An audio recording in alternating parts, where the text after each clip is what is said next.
नमस्कार साथियों, हर वर्ष सावन का महीना आरंभ होते ही समूचे शिव भक्तों के मन में कावड़ लाने की प्रबल इच्छा अपने आप ही जागृत होने लगती है। पर प्राचीन समय से ही सभी शिव भक्तों और जिज्ञासुओं के मन में एक प्रश्न रह रह कर उठता रहा है कि वास्तव में प्रथम कावड़ यात्रा की शुरुआत किसने की थी। सही मान्यों में यह अपने आप में ही एक यक्ष प्रश्न है। प्राचीन काल से ही विद्वानों की इस पर अलग अलग राय रही है, पर सभी विद्वान जिन नामों पर एकमत हैं उनमें परशुराम जी, रावण, भगवान श्री राम तथा स्वर्ण कुमार का नाम अग्रणीय है। कालखंड पर चर्चा करें तो इन सभी महापुरुषों में से रावण का जन्म सबसे पहले हुआ माना जाता है। वह आयु में परशुराम जी तथा स्वर्ण कुमार दोनों से ही काफी बड़ा था, जबकि परशुराम जी को तो चिरंजीवी होने का वरदान प्राप्त है। भगवान राम से तो आयु में रावण अनुमानतन 33 पीढ़ी बड़ा था। पौराणिक मान्यताओं के अनुसार देवासुर संग्राम के समय भी रावण ने प्रभु राम जी के पिता राजा दशरथ के साथ युद्ध किया था। इस हिसाब से तो प्रथम कावड़ लाने का श्रेय रावण को ही जाना चाहिए और उसकी शिव भक्ति के आगे तो पूरा संसार जन्मों जन्मों तक नतमस्तक है। प्राचीन मान्यताओं के अनुसार रावण समुद्र मंथन के दौरान भगवान शिव को विष के प्रभाव से बचाने के लिए गंगा जल लेकर आया था। बस तभी से कावड़ यात्रा की शुरुआत हुई। पर कुछ विद्वानों की माने तो समुद्र मंथन के बाद भगवान शिव विषपान करके अमरकंटक पहुंच गए थे, जहां देवताओं ने गाय के दूध से उनका अभिषेक किया था ताकि उनके विष का प्रभाव कम हो सके। जहां तक बात है परशुराम जी की, तो उन्हें भगवान विष्णु जी का छठा अवतार माना जाता है, ना कि भगवान शिव का।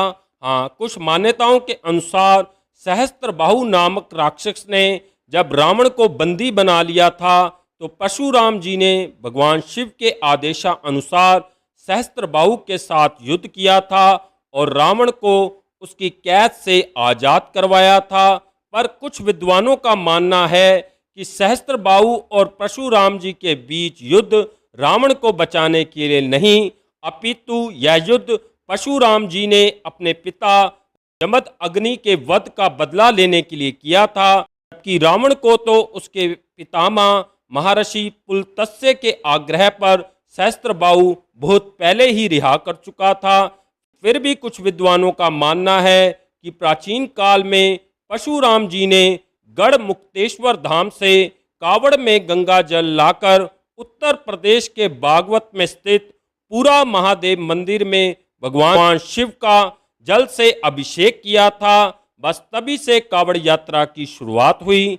चलिए अब बात करते हैं स्वर्ण कुमार जी की।